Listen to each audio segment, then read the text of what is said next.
오늘은 베드로전서 강의 마지막 시간입니다. 21번째 시간이고요. 베드로전서 5장 10절에서 14절 말씀 가지고 너희는 이 은혜에 굳게 서라 라는 제목으로 함께 은혜 나누고자 합니다.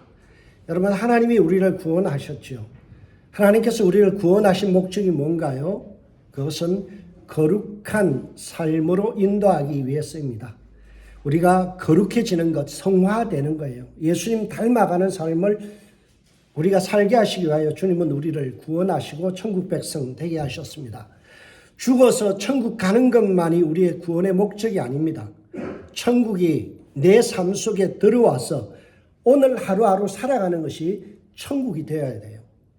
하나님께서 우리를 구원하신 것은 우리를 천국의 삶으로, 거룩한 삶으로 인도하시기 위한 것입니다. 그래서 우리가 주 기도문에 이렇게 고백하죠.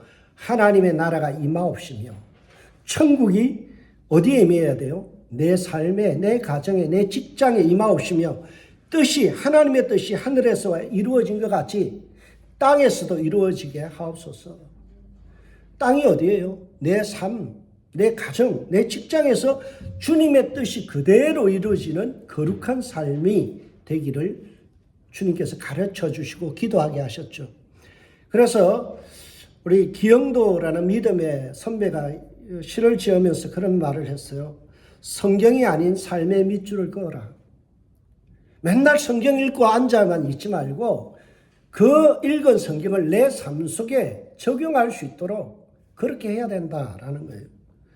베드로 사도는 베드로전서를 시작하는 1장 15절에서 16절을 통해서 이 점을 명확하게 밝힙니다. 너희 순종하는 자식처럼 전에 알지 못했던 때에 따르던 너희의 사욕을 본받지 말고 오직 너희를 부르신 거룩한 이처럼 너희도 모든 행실에 거룩한 자가 되라. 여러분, 우리를 부르신 목적이 뭐라고 되어 있어요? 사욕을 따르지 아니하고 거룩하신 예수 그리스도처럼 우리도 거룩한 자가 되는 거예요. 그래서 거룩한 자가 되라라는 이 말씀 우리는 늘 마음에 새기고 살아야 됩니다. 삶의 밑줄을 그어라라는 거죠. 여러분, 우리 교단은 성결교회잖아요. 성결이라는 뜻이 뭡니까? 다른 말로는 거룩이라는 말. 우리가 성결한 성도로 살아가는 것이 우리 교단의 표제예요. 그것이 트레이드 마크예요.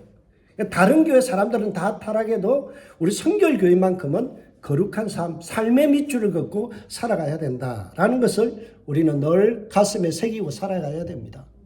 베드로 사도는 우리에게 너의 모든 행실을 거룩한 자가 되라라고 명령하고 있죠. 이 권면은 오늘 베드로전서를 마무리하는 오늘 본문에서도 동일하게 10절에 나타납니다. 모든 은혜의 하나님 곧 그리스도 안에서 너희를 부르사, 우리를 부르신 소망이 뭐예요?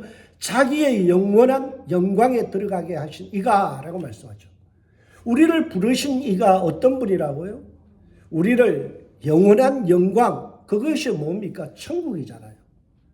그 천국, 하나님께서 우리에게 은혜 주셔서 예수 안에서 우리를 부르시고 천국의 삶으로 인도하신 거예요. 영원한 영광에 들어가신 것, 이게 바로 거룩한 천국의 삶이에요. 그것이 죽어서만이 아니라 오늘 내 삶 속에 이루어져야 된다는 거죠. 한마디로 천국의 삶을 누리는 것이 오늘 우리를 이 땅에 두신 목적이라는 겁니다. 달리 말하면 이 세상에서도 천국의 삶을 누리며 살아가는 영광스러운 성도가 되라라는 것이 오늘 베드로가 마지막에 결론으로 우리에게 제시하고 있습니다. 여러분, 영광스러운 하나님의 통치가 이루어지는 가정, 교회, 그리고 국가, 민족이 되어야 될 줄 믿습니다.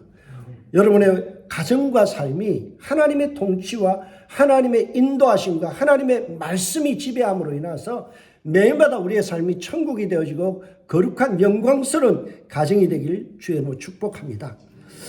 그런데 성도가 그러한 천국의 삶을 누리지 못하고 영광스러운 성도의 모습으로 살아가지 못하는 이유가 뭘까요? 그건 근본적으로 죄의 문제라는 거예요. 죄가 우리의 사이를 하나님과 거리를 벌려버렸어요. 죄가 완전히 제거되지 않은 채로 살아가기 때문에 우리 안에서 죄악된 모습이 불쑥 일어나죠. 그때마다 우리는 뭘 경험해요? 지옥을 경험하는 거예요. 우리 안에서 해결되지 않는 이 죄의 쓴뿌리들이 매일마다 우리로 하여금 천국의 삶이 아닌 지옥의 삶을 누리게 맛보게 만드는 거예요. 하나님과 가까이 할 수도 없고 하나님의 영상을 본받지 못하도록 우리를 계속해서 장애물을 놓고 우리를 흔들어 놓는 것이 바로 죄라는 것입니다. 이 땅에서 천국을 누리고 싶지만 죄의 쓴뿌리가 자주 우리를 지옥으로 이끌어간다라는 거예요. 이거는 목사 할아버지라도 안 되는 문제예요. 여러분, 바울이 로마서 7장 20절에 뭐라고 이야기합니다. 그 거룩한 능력 있는 바울이 이런 고백을 합니다. 만일 내가 원하지 않는 것을 하면 이를 행하는 자가 내가 아니요 내 속에 있는 죄니라 라고 말씀하죠. 네, 선교 사역을 30년 동안 하고요. 능력이 그렇게 많았던 바울이 고백하기를 뭐라고요? 자기도 죄 속에서 끊임없이 갈등하는 모습을 발견한다는 거예요. 목사라고 이 문제가 해결되는 문제가 아니에요. 여러분, 직분과 상관없이 우리 안에 또아리를 털고 있는 이 죄가 우리로 하여금 하나님 앞에 나아가지 못하게 하는 거죠. 그래서 하나님은 내 삶 속에 있는 이 죄를 제거하고 쓴뿌리를 제거하기를 원하시죠. 마음속에 있는 탐심과 욕심을 제거하여 성화로 인도하기 위해서 우리에게 뭘 주시나요? 고통이라는 은혜를 줘요. 고통이라는. 이것을 우리는 의인의 고난이라고 이야기합니다. 여러분, 훌륭한 조각상, 다비드상 이런 것들 있잖아요. 아주 멋있잖아요. 근데 이 다비드상을 데이비드상을 갖다 만들 때 어떻게 만들었을까요? 처음부터 그렇게 만들어져 있었나요? 아니죠. 원석, 돌덩어리로 있는 것에서 필요 없는 부분을 망치와 정으로 수없이 내리쳤었대요. 다 제거한 거예요. 불필요한 부분들을 다 잘라낸 거죠. 그러니까 뭐가 됐어요? 아름다운 조각상이 되잖아요. 마찬가지예요. 우리는 고난이라는 이 망치를 통해서 우리의 삶에 덕지덕지 붙어있는 죄악들을 끊어내고 잘라내는 일들을 해야 돼요. 그때마다 아프죠. 고통스럽죠. 편하게 살아갈 수 있어요. 미워하며 사는 게 얼마나 편한지 몰라요. 남들 욕하면서 사는 거 아주 재밌어요. 그런데 그것을 끊어낸다는 것은 내 삶에 불편해요. 힘들어요. 남을 사랑한다는 거 쉬운 것 같아요? 아니에요. 섬기는 거 쉽지 않아요. 그런데 그것을 내 속에 있는 죄의 흔적들과 쓴뿌리들을 잘라내고 내가 다른 사람을 사랑한다는 것은 끊임없는 정과 망치질로 내 삶 속에 있는 이 잘못된 분을 끊어내고 잘라내야만, 그래야만 뭐가 돼요? 멋있는 신앙의 인격이 되는 거예요. 그것을 성경에서는 뭐라고 표현하나요? 연단이라고 표현하죠. 연단. 이 아픔을 연단이라고 합니다. 이 연단은 아픔을 제공하지만 인생 전체로 봐서는 유익한 거예요. 히브리서 12장 11절에 보면 이런 말씀이 있지요. 무릇 징계가 당시에는 즐거워 보지 않고 슬퍼 보이나 후에 그로 말미암아 연단을 받는 자들은 의와 평강의 열매를 맺느니라. 여러분, 우리에게 징계, 연단, 그것은 슬퍼 보이는 일이고 즐겁지 않은 일이에요. 그러나 우리의 삶에 연단을 통해서 끊임없이 우리의 삶이 죄의 쓴뿌리를 잘라내고 우리 속에 있는 죄악들을 걷어내고 나면 어떤 일이 일어나요? 의와 평강의 열매를 풍성하게 맺는 성령의 사람이 된다라는 거죠. 그래서 베드로 사도가 베드로전서 4장 12절에서 우리에게 말씀하죠. 사랑하는 자들아, 너희를 연단하려고 오는 불시험을 이상한 일 당하는 것 같이 이상히 여기지 말라라고 말씀합니다. 여러분, 불시험 너무나 힘들죠. 가스레인지 불을 켜놓고 손가락 한번 집어넣어 봐요. 얼마나 따뜻한지. 여러분, 그러한 것들 뭐라고요? 불시험. 너무나 고통스러운 거예요. 그런데 그걸 NIV 성경에서는 연단이라는 단어를 어떻게 번역했는가 하면 불시험을 연단이라는 단어를요, 캐릭터라고 했어요. 연단이 뭐라고요? 그 사람의 성품, 인격이 된다는 거예요. 여러분, 우리의 인격은요, 끊임없이 주님 앞에서 담금질을 통해서 다듬어지는 거예요. 그냥 내 살고 싶은 대로 살면 내 욕심대로 살게 되고요, 내 습관대로 살게 되고요, 내가 하고 싶은 대로 살아요. 그런데 주님께서 우리를 불시험으로 인도하는 이유가 뭐라고요? 캐릭터, 우리의 삶의 연단을 통하여 아름다운 인격을 만들어 간다는 거예요. 그래서 베드로 사도가 고난이라는 이 시험을 통해서 성도가 연단되어졌을 때 어떤 유익이 있는지를 오늘 10절 뒷부분에서 설명합니다.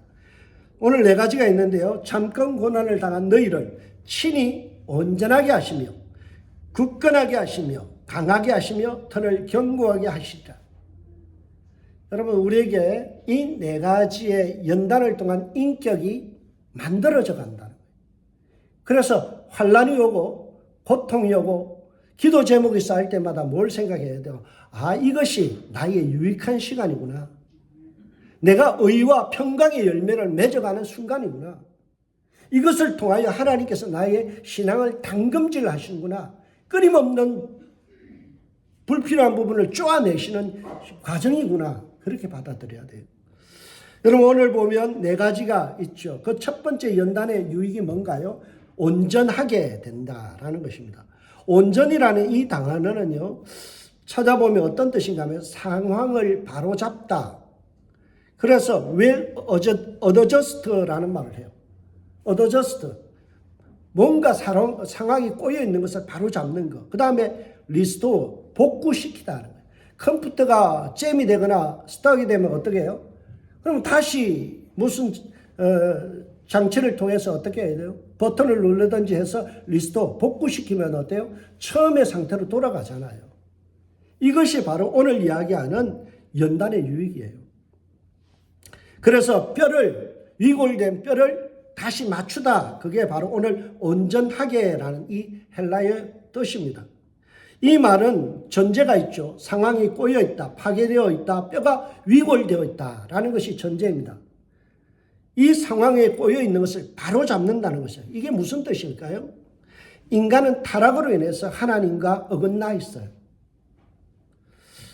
이 관계를 바로 잡는 것이 뭐냐면 온전하게 된다라는 것이죠. 인간은 아담의 타락 이후로 온전치 못합니다.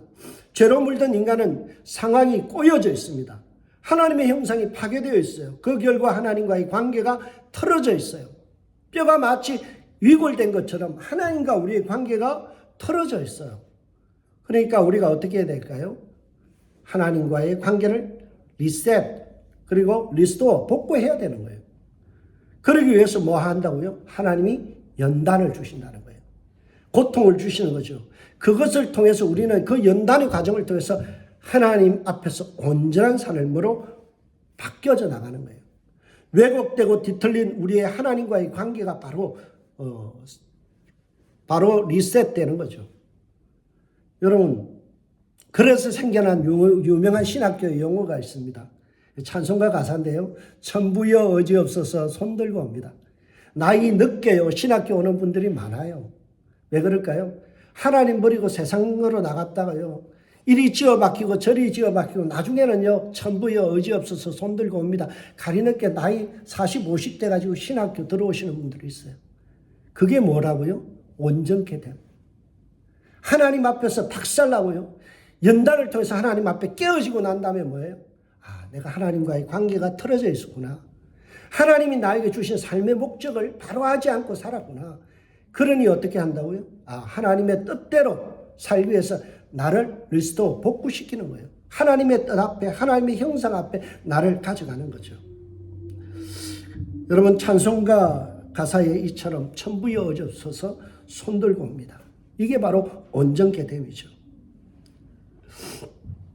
그래서 수많은 사람들이 이 시편 119편 67절의 말씀을 좋아하죠. 고난당하기 전엔 내가 그릇 행하였더니 이제는 주의 말씀을 지키나이다.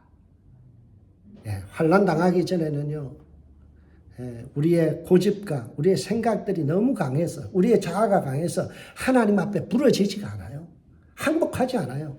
그러다가 세게 한 대 맞고 나면 어떻습니까? 하나님 앞에서 꺾여지고 천부여져서 손들고 옵니다. 그러면서 그릇 행했던 그 삶을 돌이키는 것, 이것이 고난이 주는 우리에게 유익이다라는 거예요. 여러분, 아프시죠? 힘드시죠? 하나님께서 왜 나에게 심술궂게 이렇게까지 나를 몰고 가시나요? 하나님 앞에서 틀어져 있는 관계 바로 하라는 거예요. 하나님 앞에서 항복하지 않는 것 내려놓고 항복하라는 거예요. 그것을 항복하고 주님 앞에서 바로 잡을 때야 주님께서 우리의 거룩한 삶, 천국의 삶이 펼쳐진다라는 것을 가르쳐주고 있습니다. 두 번째로 연단이 우리에게 주는 유익이 뭔가요? 굳건하게 된다라는 거예요. 이 굳건하다는 말이 좀 우리가 해석이 잘못됐어요. 굳건하다라는 이 스테레조라는 단어는 태도나 믿음에 있어서 더 견고하고 변하지 않는다라는 뜻이에요. 그래서 영어 성경에는 뭐라고 번역해냈냐면 confirm이라고 했어요. confirm이 뭡니까? 확인받는 거예요. 예를 들어서 아브라함이 모리아산에 올라가서 자기 사랑하는 독자 이삭을 바칠 때 하나님께서 뭐라고 해요? 이제야 내가 나를 경외하는 줄 알았노라. 이게 뭐예요? confirm. 주님께서 그래 합격이다라는 거죠. 이게 바로 오늘 이야기하는 굳건하다라는 뜻이에요. 여러분, 우리는 용광로 같은 이 고난을 통해서 변치 않는 믿음이 만들어지고 그것이 주님 앞에 인정받는, 컨펌받는 시간이 되는 거예요. 굳건하게 되다라는 이 단어는 베드로가 잊을 수 없는 단어입니다. 왜냐하면 누가복음 22장 31절에서 32절에 보면 이 단어 컨펌이라는 굳건하다라는 단어가 사용되고 있어요. 스테레조라는 이 단어가요 이렇게 사용되죠. 시몬아 시몬아 보라 사단이 너를 밀가부리듯 하려고 요구하였으나 그러나 내가 너를 위하여 내 믿음이 떨어지지 않기를 기도하였으나 너는 돌이킨 후에 내 형제를 굳게 하라. 이 말씀입니다. 베드로가요 뭐라고 지금 베드로를 향하여 주님께서 뭐라고 했어요? 너 사자밥이 되지 않게 사단의 밥이 되지 않기 위해서 내가 끊임없이 중보했는데 그런데도 베드로가 세 번의 예수님을 부인하잖아요. 그래서 굳건하지 못한 믿음을 컨펌받지 못한 확정받지 못한 믿음을 보인 거죠. 이런 배신을 염두에 두고 예수님께서 베드로에게 하신 말씀이 너는 돌이킨 후에 네가 돌이켜서 그리고 나서 컨펌 받아라. 그런 후에 내 형제를 컨펌하게 만들어라. 굳건하게 만들어라. 그 말씀하시죠. 시련을 통해서 우리가 끊임없이 주님 앞에서 우리의 신앙이 진짜임을 보여줄 수 있는 기회가 되는 거예요. 인간은 누구나 자주 넘어지죠. 단단하지 못한, 굳건하지 못한 베드로의 모습이 있습니다. 그러나 여러 차례 다시 일어서고 다시 극복하는 그 훈련을 통해서 우리는 굳건하게 되는 거죠. 제가 한국에서 목회할 때 서울에 있었는데요. 신방 가다 보면 한강을 지나갈 때가 있어요. 그런 참 부러운 사람들이 있어요. 열심히 저는 일하고 이제 사역하고 있는데요. 윈더스핑을 즐기는 젊은이들이 있어요. 저거 좀 배워보고 싶다. 그런 생각이 들었어요. 근데 그분들은요, 묘기를 부리면서 물결을 참 멋있게 타더라고요. 처음부터 그랬을까요? 아니에요. 수없이 넘어지고 수없이 물에 빠지고 그 한강물을 마셔가면서 배운 거예요. 그랬기 때문에 나중에 발음을 맞으면서도 윈더스핑을 즐기는 묘기를 보여줄 수 있는 거죠. 고난도 마찬가지예요. 처음부터 우리가 고난을 잘 대처하는 게 아닙니다. 고난을 처음 만날 때 우리는 너무나 무섭고 힘들어요. 근데 고난이라는 것을 계속해서 우리가 당하는 가운데서 맷집이 생겨요. 그리고 그 고난 속에서 내가 믿음을 보여줄 수 있는 용기와 힘이 생기고 지혜가 생기는 거예요. 수많은 고난을 겪다 보면 어때요? 그 속에서 여유를 가지고 믿음으로 대처하는 그런 모습들이 나오는 거죠. 그래서 굳건하게 되는 거예요. 여러분, 처음부터 아브라함처럼 주님 앞에 자녀를 산제물로 드릴 수 있는 그런 믿음이 우리에게는 없어요. 우리는 부족하고 연약하지만 스텝 바이 스텝 조금씩 우리가 훈련을 통해서 더 나은 믿음의 경지가 생겨지고 한 단계 한 단계 올라감으로 어떤 일이 일어날까요? 주님께서 야, 너 신앙 진짜다. 내가 확인 도장 참 잘했어요. 도장을 꽉 찍어주는 일들이 생긴다는 거예요. 이게 바로 연단을 통해서 우리가 받는 축복이다라는 것입니다. 세 번째로 우리에게 주는 유익이 뭔가요? 강하게 되어진다라는 거예요. 이 강하게 되다라는 말의 의미는요, 힘을 주다, 넘어져 있던 상태에서 일으켜 세운다 라는 뜻이에요. 그래서 영어에서는 to make, to stand. 그 다음에 set up이라는 단어를 쓰고 있어요. 고난을 성도로 하여금 우리에게 용기를 불어넣어서 다시금 일어설 수 있도록 힘을 줄 수 있도록 그렇게 만들어가죠. 사자같이 강인한 그런 존재로 변화되게 만듭니다. 이 단어가 신약 성경에서는 여기만 나오고요. 구약에서는 명사형으로 딱 한 번 나오는데 어디에 나온가 하면 욥이 고백하는 말 중에 사자의 강함, 그럴 때 사용된 단어예요. 그러니까 강하다라는 말은 사자처럼 용맹해진다, 강력해진다는 거예요. 저는 그 애니메이션 영화 중에서 라이온 킹이라는 영화를 참 즐겨봤습니다. 거기에 보면 신바라는 어린 사자가 나옵니다. 그 삼촌에 의해서 아버지가 죽고 쫓겨나서 얘는 천덕부리가 되죠. 근데 이 신바라는 이 어린 사자가 자라가면서 힘을 회복하고요. 그러고 나서 나중에는 밀림의 재앙으로 다시 등극하는 내용이에요. 이게 저는 이것을 보면서 바로 강하게 된다라는 말이에요. 여러분, 우리가 성도들이 수많은 훈련과 수많은 어떤 고난의 연습을 통해서 우리가 사자같이 용맹한 신앙으로 변화되는 거죠. 그래서 성화를 통해서 절대 강자의 성품과 인품을 만들어가는 천국 시민의 그런 퀄리티, 그런 어떤 사람의 질을 보여주는 거예요. 독수리들이 새끼를 훈련할 때 어떻게 해요? 높은 데에서 떨어뜨려 버려요. 그러면 아직까지도 날개가 힘이 없는 그 어린 독수리가 막 날개짓 하다가요, 거의 땅에 떨어지려고 그러면 어미가 그것을 탁 낚아채서 다시 올라가요. 그리고 다시 떨어뜨려요. 그 일을 반복하면서 어떻게 돼요? 날개짓을 할 수 있는 힘이 생기는 거예요. 이게 바로 오늘 이야기하는 이 사자같이 강하여진다라는 거예요. 여러분, 우리 성도들이 연단을 통해서, 고난을 통해서 우리가 뭘 할까요? 날개짓하는 연습하는 거예요.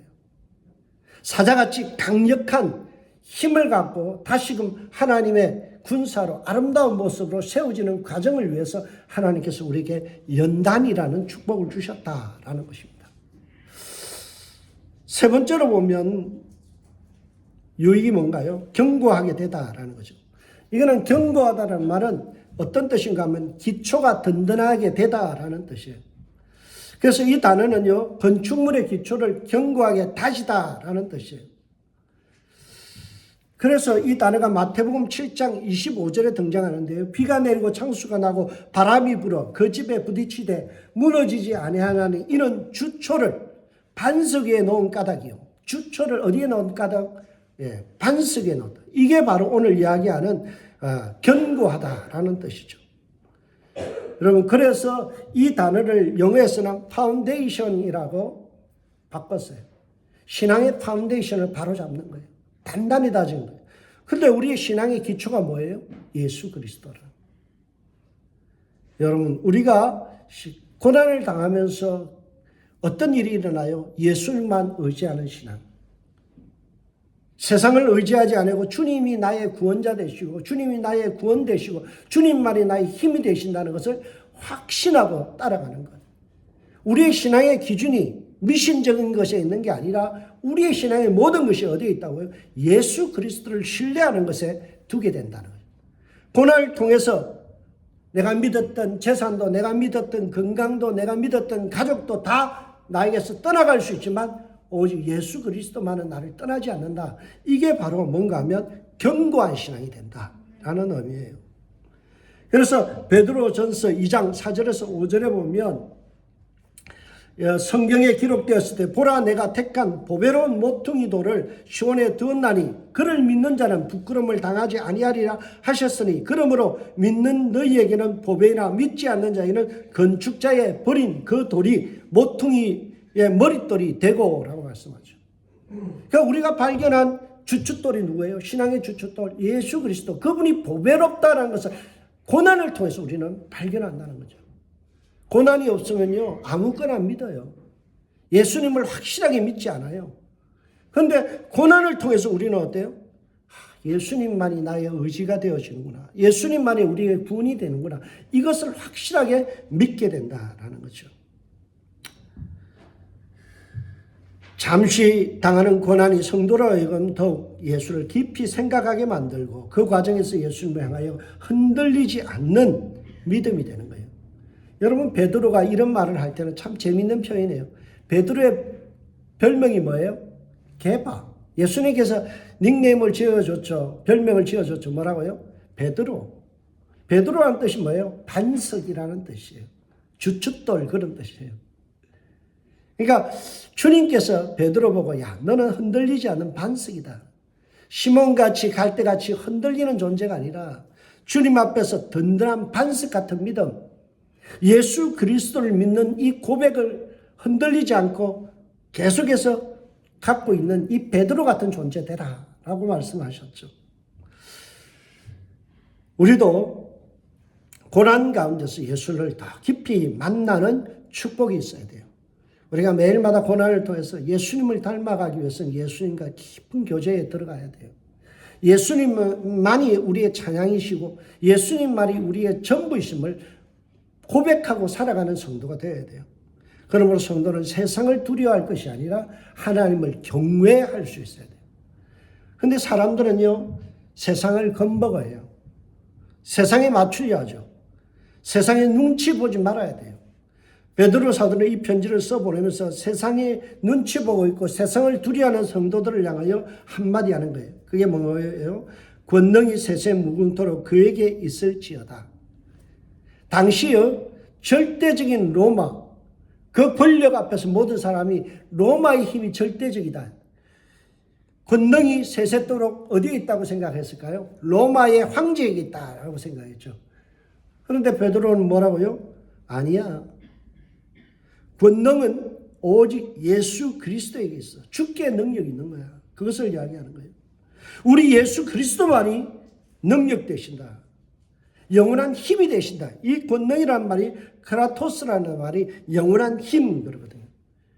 여러분, 이 단어가 4장 11절에도 똑같이 나와요. 그에게 영광과 권능이 세세에 무궁하도록 있느니라. 아멘. 베드로는 지금 베드로전서를 마무리하면서 뭐라고 이야기합니까? 다시 한번 4장 11절의 말씀을 가져와서 다시 되새김질하죠. 뭐라고요? 세상에 권능이 있는 게 아니야. 주님께 능력이 있는 거야.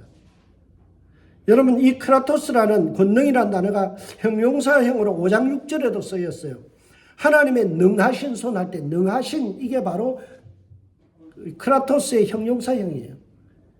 능하시다라는 거죠. 누구의 손이 능하다고요? 하나님의 손이 능하시다. 능력의 원천은 하나님밖에 없다라는 것을 계속해서 강조하고 있는 거예요. 이것을 붙들는 것이 은혜라는 거예요. 세상 의지하지 않고 주님을 의지하는 것. 연단 가운데서 주님을 닮아가고 주님을 의지하는 신앙을 회복하는 게 뭐라고요? 최고의 은혜다. 12절을 보세요. 이것이 하나님의 참된 은혜임을 증언하노니, 무엇이 참된 은혜라고 말씀하나요? 10절에 쓴 것처럼 고난을 통해서 성도를 다듬어 가시는 것. 그래서 주님밖에 없어요. 내 인생에서 주님이 전부예요 라고 하는 것을 고백하게 하는 것. 능력의 원천이 하나님께 있다. 능하신 손이 주님께 있다는 것을 발견하고 전부의 의지에서 손들고 주님 앞에 나아가는 것. 그래서 나의 죄악된 모습이 주님 앞에서 꺾여지고 청산되는 것이 뭐라고요? 참된 은혜라는 거죠. 여러분, 참된 은혜는 하나님이 주시는 고난이라는 용광동을 통해서 만들어진 인격이에요. 예수 닮아가는 거예요. 주님 의지하는 것. 이게 참된 은혜라는 거죠.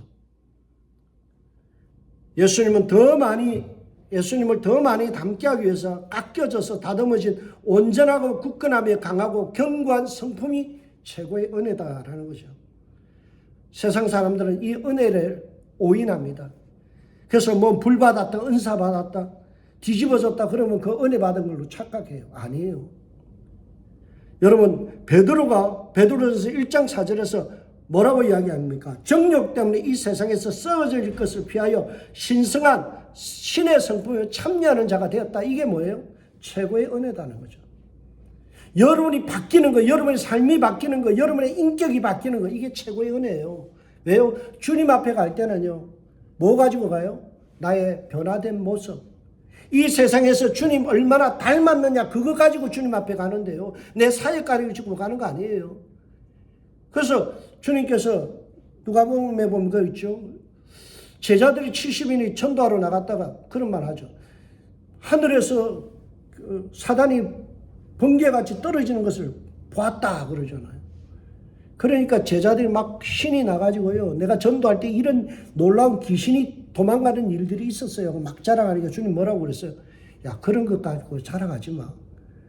내 이름이 하늘나라에 기록된 걸로 인하여 기뻐해라. 그건 무슨 말이에요? 네 존재가 사역으로 인해서 결정되는 게 아니라 네 존재됨, 천국의 백성된 이것이 인생에서 가장 큰 일이고 네가 하나님의 백성된 이거보다 더 귀한 능력이나 은사가 없다라는 거죠.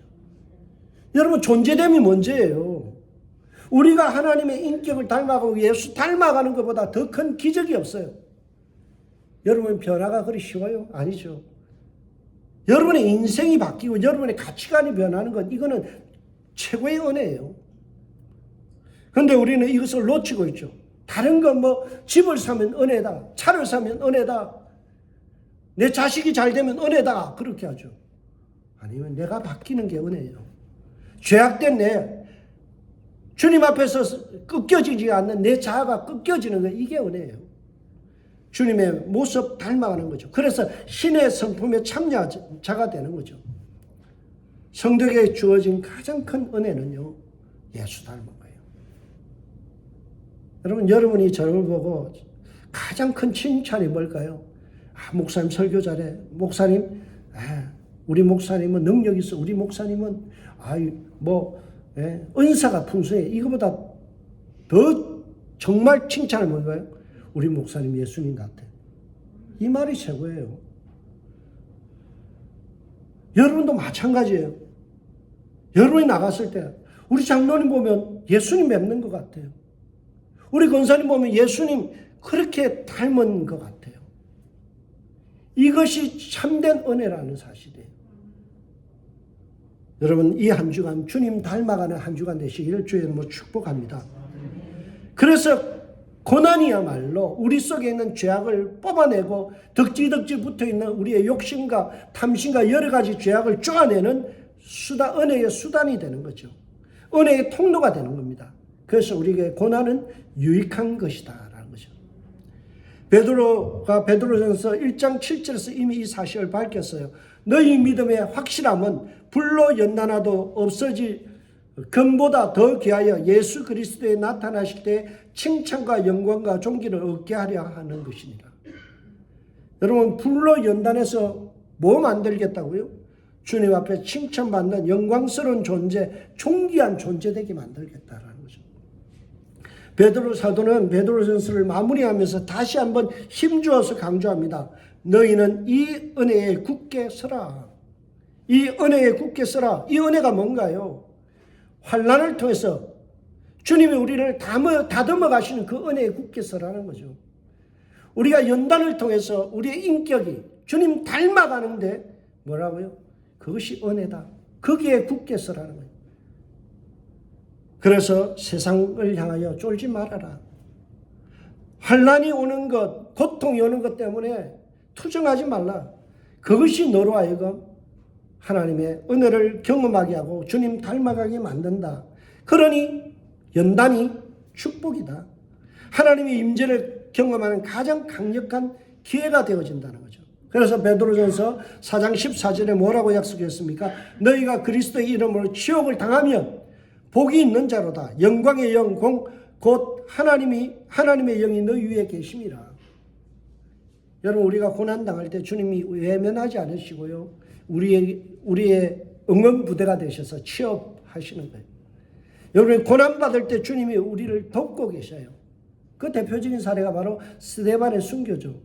스데반이 돌에 맞아 죽을 때, 순교당할 때 주님께서 보좌 우편에 벌떡 일어서서 그의 믿음이 떨어지지 않도록 응원하시고 주님께서 힘을 북돋아 주셨잖아요. 이것이 바로 불변의 사실이죠. 베드로 사도는 고난이 축복이며 고난이 성화의 과정이다. 그래서 이것이 참임을 드러내기 위해서 자식뿐만이 아니라 연대 서명하는 사람들을 등장시킵니다. 그게 13절이에요. 택하심을 함께 받은 바벨론에 있는 교회가 너에게 문안하고 내 아들 마가도 그리하느니라. 베드로는 지금 자기의 믿음의 아들 마가도 이 일에 동의한다. 고난이 축복이다. 고난이 주님을 닮아가는 기회다. 그러니 세상에 겁먹지 말고 환난 앞에서 쫄지 말고 담대하게 그것을 적극적으로 수용해서 예수를 닮아가고 믿음이 굳건해지는 그런 기회로 활용해라 라는 거예요.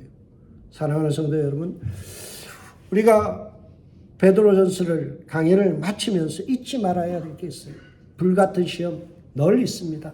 산 넘어 산입니다. 여러분, 그때마다 우리가 좌절할 게 아니에요. 주님은 우리를 그 연단을 통해서 우리의 인격을 만들어가고 예수 닮아가게 만들고요. 오직 주님만 의지하게 만듭니다. 그러니까 우리에게 오는 환난과 고통과 슬픔을 주님을 찬양하고 주님을 신뢰하는 기회로 만들어가는 것이 우리의 숙제입니다. 이제 이후로 우리의 삶에 성도들이 서로 고난 가운데서도 두려워하지 말고 사랑으로 서로 입맞춤하며 무난하고 평강을 누리는 가운데서 믿음의 공동체로 세워나가는 은샘교회 되어주시길 주님으로 축복합니다. 고난이라는 용광로를 통해서 더 정결하고 순결한 순도 높은 신앙으로 나아감으로 인해서 주님이 기뻐하시고 주님이 컨펌, 정말 너 믿음 진짜다. 내가 인정한다. 너 참 잘했다. 라고 칭찬받을 수 있는 우리 은샘 가족들 되셔서 주님 앞에 설 때 자랑스럽게 면류관 받아서는 저와 여러분들 되시길 주의 이름으로 거듭하여 축복하며 권면합니다. 기도하겠습니다.